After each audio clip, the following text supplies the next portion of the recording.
3 సార్లు 3 శాంపుల్స్ దాన్ని టెస్ట్ చేసి 3 టెస్టులు పాస్ అవుతేనే దానికి యాక్సెప్ట్ చేస్తూ లోపలికి పంపించే కార్యక్రమం చేస్తారు అన్న ఒక మంచి రోబస్ట్ ప్రాక్టీస్ అనేది ఏదైతే ఉందో ఆ రోబస్ట్ ప్రాక్టీస్ను దాన్ని నువ్వు బ్రహ్మాండమైన ప్రాక్టీస్ ఉంది అని చెప్పి సంతోషపడాల్సింది పోయి, గొప్పగా ప్రాక్టీస్ ఉందని చెప్పి ప్రపంచానికి చెప్పాల్సింది పోయి, మనం చేస్తూ ఉన్న పని ఏమిటి?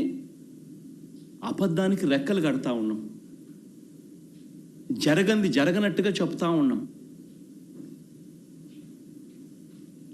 ఏకంగా చంద్రబాబు నాయుడు గారు అనే వ్యక్తి నాసిరకమైన పదార్థాలు వాడేశారని, యానిమల్ ఫ్యాట్ గీకు బదులు కూడా వాడేశారని, లడ్లు తయారైనాయని భక్తులు తినేశారని, ఎంతటి దారుణమైన అబద్ధాలు ఆడడం ధర్మమేనా అని అడుగుతా ఉన్నా. ఈ మాదిరిగా నిజంగా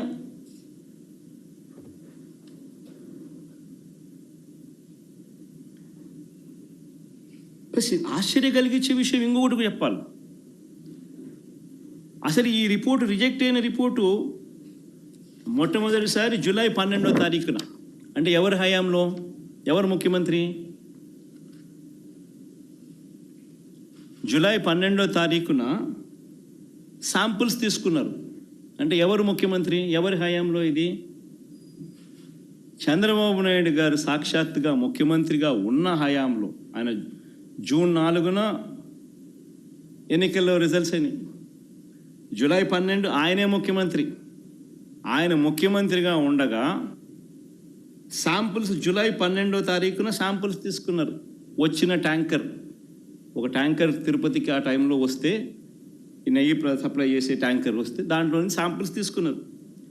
ఈ శాంపుల్ను 17వ తారీఖున 17న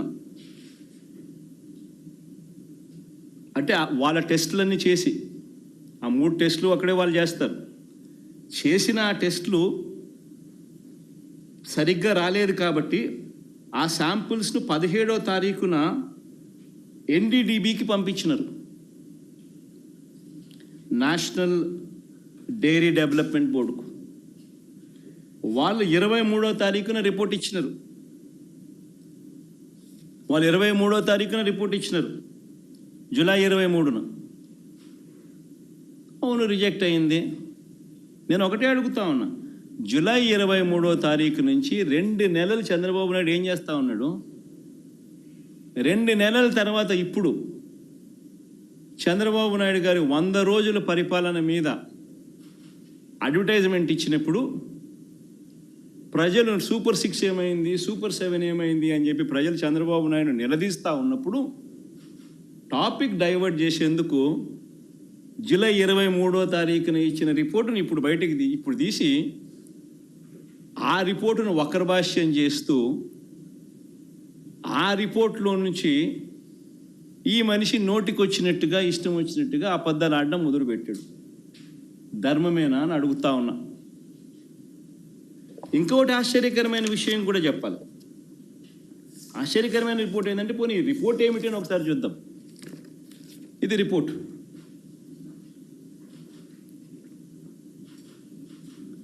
ఈ రిపోర్ట్ చూస్తే ఈ రిపోర్ట్లో కూడా ఏమని కనిపిస్తూ ఉంది? ఇది S value, standard S value ఇవి ఉండాలి. అయితే స్టాండర్డ్ ఎస్ వాల్యూ ఇవి కాకుండా ఇవి ఉన్నాయి, అంటే డీవియేషన్ ఉంది, or falling out of the range. If any S value falls outside the corresponding limits, sample to contain foreign fat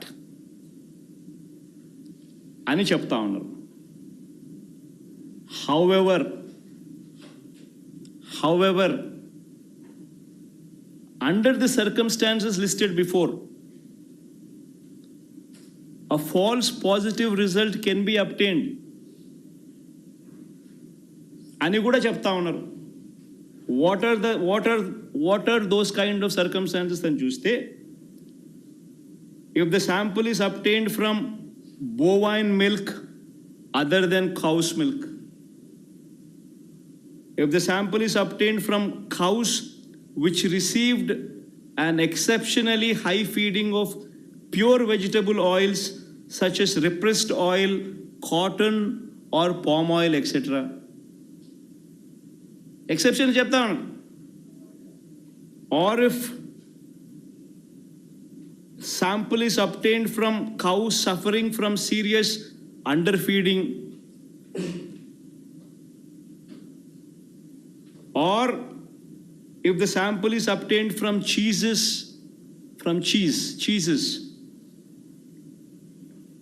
or if the sample is extracted by using the Gerber, Weibull, Berntrop or Schmidt, Bonsky, Rascal methods. అంటే ఇవి exceptions కూడా ఉంటాయి అని కూడా చెప్తా ఉన్నారు. నేను చెప్పేది ఒకటే చెప్తా ఉన్నా, ఏదైనా కానీ ఒక రోబస్ట్ ప్రక్రియ టీటీడీలో ఉంది అని చెప్పడానికి సంతోషపడాలి, గర్వపడాలి. టీటీడీ అన్న దేవాలయం అన్నది, టీటీడీలో తయారయ్యే లడ్డు అన్నది, స్వామివారికి దగ్గర తయారయ్యే ఈ కార్యక్రమం అనేది ప్రసిద్ధి కాంచిన గొప్ప పరిణామం అని చెప్పాలి. టీటీడీలో ప్రాక్టీస్ చేస్తూ ఉన్న ప్రాక్టీసెస్ ఎంత గొప్పవి అని చెప్పి ఇంకా మనం పొగుడుకోవాలి. కానీ మనమేం చేస్తూ ఉన్నాము, ఒక రోబస్ట్ ప్రక్రియ ఉంటే ప్రతి వెహికల్ను సప్లై చేసే ప్రతి వెహికల్ వాళ్ళ సర్టిఫికేట్ తీసుకొని రావడమే కాకుండా టీటీడీ ఆ ప్రతి వెహికల్లో నుంచి 3 శాంపుల్స్ తీసి ఆ శాంపుల్స్ పాస్ అవుతేనే నీకు లోపలికి పోయేదానికి పర్మిషన్ ఇస్తూ టీటీడీలో లడ్లు తయారు చేయడానికి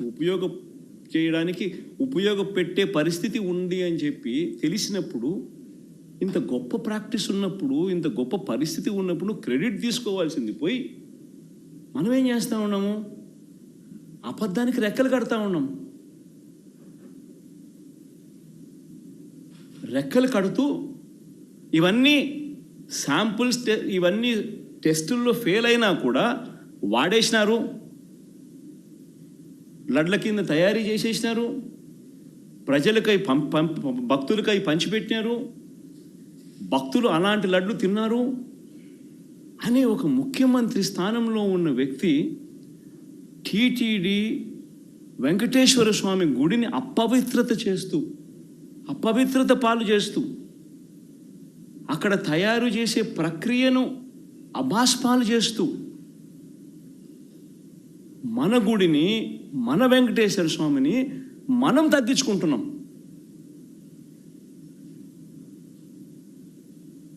ఇంతకన్నా దారుణమైన పరిస్థితులు ఎప్పుడైనా రాష్ట్ర చరిత్రలో ఎక్కడైనా జరుగుతాయా? ప్రతి ఒక్కరు కూడా దీని గురించి ఆలోచన చేయాలని చెప్పి నేను అడుగుతా ఉన్నా. వీళ్ళు చెప్పే మరో దుష్ప్రచారం, కర్ణాటక మిల్క్ ప్రొడ్యూసర్స్ ఫెడరేషన్ KMFకు ఉద్దేశపూర్వకంగానే ఆ కంపెనీ బ్రాండ్ నందినికి నెయ్యి కాంట్రాక్ట్ ఇవ్వలేదని ఆరోపిస్తున్నారు. ఆశ్చర్యకరమైనది. టెండర్లు పిలుస్తారు, ఎవరైనా పార్టిసిపేట్ చేయొచ్చు. ఇదే చంద్రబాబు నాయుడు గారి హయాంలో 2015 నుంచి 2018 అక్టోబర్ వరకు KMFకు చెందిన బ్రాండ్ ఎందుకు లేదని అడుగుతా ఉన్నాను. లేదు KMF బ్రాండ్ 2015 నుంచి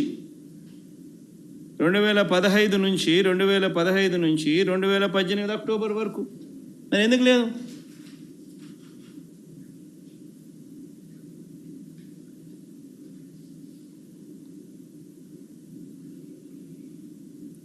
ఇంకొకటి ఆశ్చర్యకరమైన విషయం, national dairy development board report July 23 అంటే 2 months బిఫోర్ రిపోర్ట్ వస్తే ఏ అధికారి వివరణ ఇవ్వకుండానే 2 నెలల తర్వాత టీడీపీ ఆఫీస్లో, తెలుగుదేశం పార్టీ ఆఫీస్లో ఆ రిపోర్ట్ రిలీజ్ చేస్తారండి.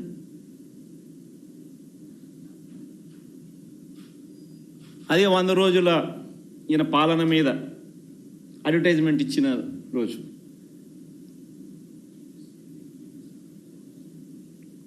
అసలు తిరుపతి తిరుమల దేవస్థానంలో నిజంగా మనం వచ్చిన తర్వాత, వైఎస్ఆర్సీపీ ప్రభుత్వం వచ్చిన తర్వాత ఎన్ని విప్లవాత్మక మార్పులు ఇంకా తీసుకొచ్చాం. అక్కడ ఉన్న ల్యాబ్స్ని ఇంకా మనం స్ట్రెంగ్తన్ చేసాం. CFTRI, central food technology research ఇన్స్టిట్యూట్కు చెందిన వాళ్ళతో అనుసంధానమైనారు టీటీడీ వాళ్ళు. అక్కడ ఇంకా ల్యాబ్స్ను మెరుగుదిద్దినారు.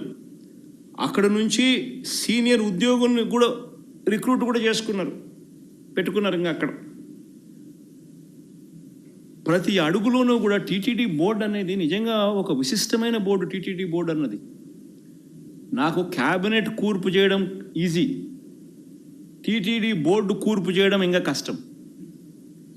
నిజంగా అంత కష్టమైన కార్యక్రమం. ఎందుకనంటే టీటీడీ బోర్డుకు రికమెండేషన్స్ ఒక్కరి దగ్గర నుంచి రావు. కేంద్ర మంత్రుల దగ్గర నుంచి చుట్టుపక్కల రాష్ట్రాల ముఖ్యమంత్రుల వరకు,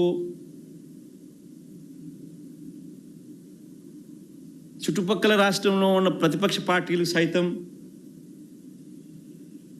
టీటీడీ బోర్డు మెంబర్షిప్ కోసం అడుగుతారు, ఫోన్ చేస్తారు, రిక్వెస్ట్ చేస్తారు. అంత కష్టమైన కార్యక్రమం అది. అంటే వాళ్ళ రాష్ట్రాలలో విశిష్టమైన మనుషులు, అంటే కేంద్రం దృష్టిలో కూడా విశిష్టమైన మనుషులు, ఇంపార్టెంట్ పీపుల్